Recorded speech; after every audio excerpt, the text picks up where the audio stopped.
Dans la dernière partie du module 6, nous allons apprendre à résoudre un système d'équations linéaires. Alors, tout d'abord, attardons-nous à la définition d'un système d'équations. Donc, un système d'équations, c'est un ensemble d'au moins deux équations qui vont représenter une situation donnée.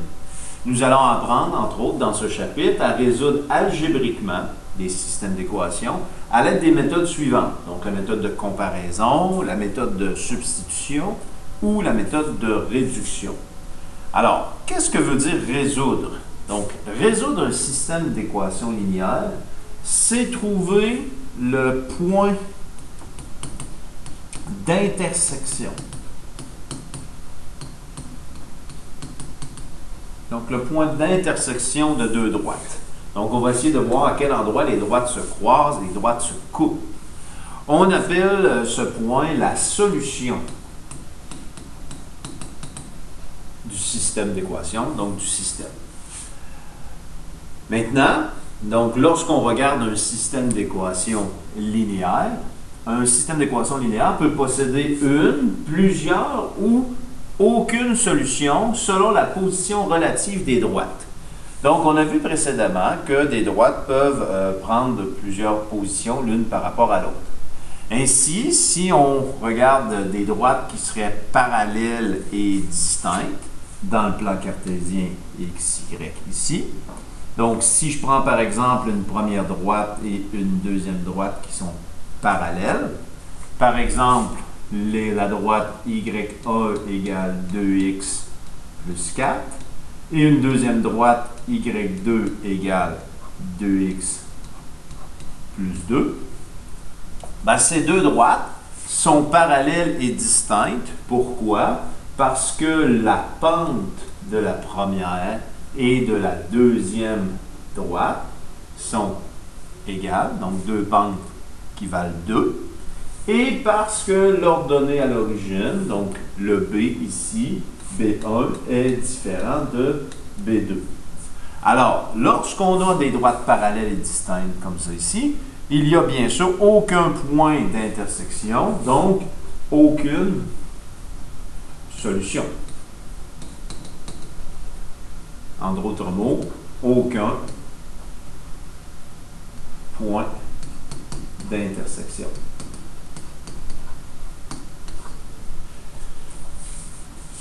Maintenant, lorsqu'on a des droites parallèles confondues, donc des droites parallèles confondues, donc si on imagine une première droite Y1 égale 2x plus 4, et une deuxième droite qui est parallèle et confondue, je vais utiliser une deuxième couleur pour la représenter, donc une deuxième droite qui est parallèle et confondue, donc qui est une par-dessus l'autre, donc qui a la même équation. À ce moment-là, pourquoi on dit que les droites sont parallèles et confondues? Bien sûr, parce qu'ils ont la même pente et qu'ils ont le même ordonnée à l'origine. À ce moment-là, les droites sont parallèles et confondues, une par-dessus l'autre. Donc, combien il y a de points d'intersection? Bien, une infinité de points d'intersection entre les deux droites. Les deux droites sont une par-dessus l'autre. Alors, on va dire qu'il y a plusieurs solutions, même une infinité de solutions, parce qu'il y a plusieurs points d'intersection.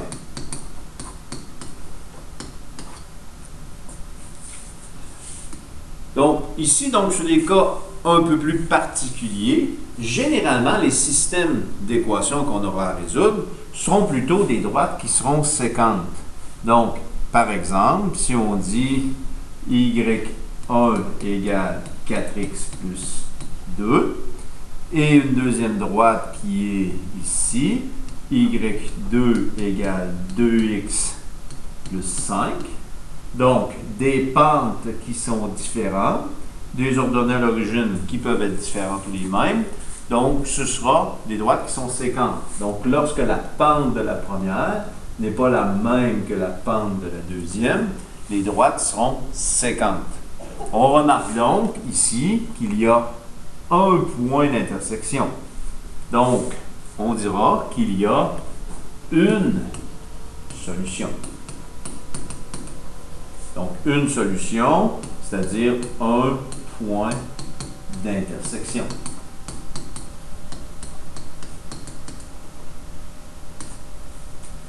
Qui est justement ici. Donc, c'est la situation habituelle des systèmes d'équations qu'on aura à résoudre. Comporteront généralement une solution. Maintenant, un autre cas particulier de droite sécante, les droites peuvent être perpendiculaires.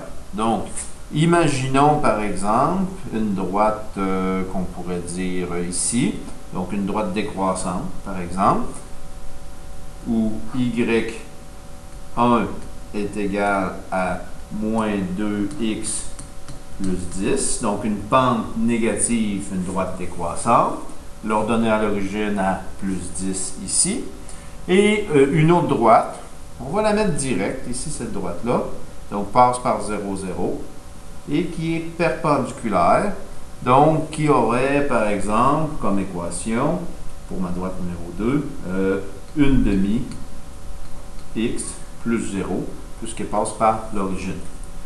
À ce moment-là, les droites sont perpendiculaires. Perpendiculaires, pourquoi?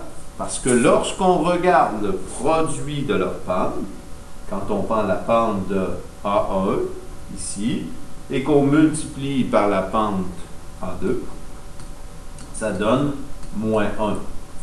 Donc, par exemple ici, moins 2 fois une demi, ça donne bien moins 1. Ou, si on préfère, on peut dire aussi que A1, c'est égal à moins 1 sur A2. Donc, quand on compare les pentes, on dit qu'ils sont opposés, les pentes opposées et inverses. Donc, de signes différents, et on voit ici une demi, c'est l'inverse de 2. Donc, c'est une autre façon de constater qu'ils sont perpendiculaires. Et encore une fois, puisqu'on rencontre un seul point d'intersection, on dira que le système présente une solution parce qu'il y a un point d'intersection. Donc, dans les prochaines pages, nous apprendrons justement à retrouver les coordonnées de ce point d'intersection.